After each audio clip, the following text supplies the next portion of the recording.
সাংবাদিক ইলিয়াস হোসেনের নামে আল্লাহর কাছে বিচার দিলেন রনি।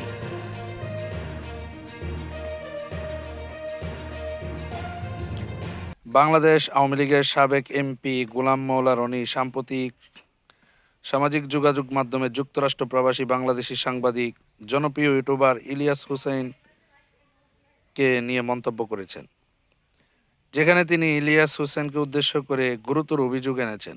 রনি তার অফিসিয়াল ফেসবুক পেজে প্রকাশিত একটি বক্তব্যে উল্লেখ করেন, ইলিয়াস হোসেন তাকে ময়লার গোলাম বা আবর্জনার কৃতদাস হিসাবে অভিহিত করেছেন।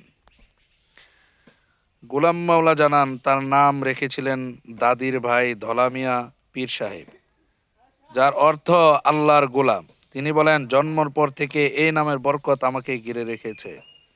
আওয়ামী লীগের সাবেক এই এমপি দাবি করেন, আল্লাহকে বাদ দিয়ে অন্য কোনো মানুষ বা বস্তুর দাসত্ব থেকে আল্লাহই তাকে রক্ষা করেছেন।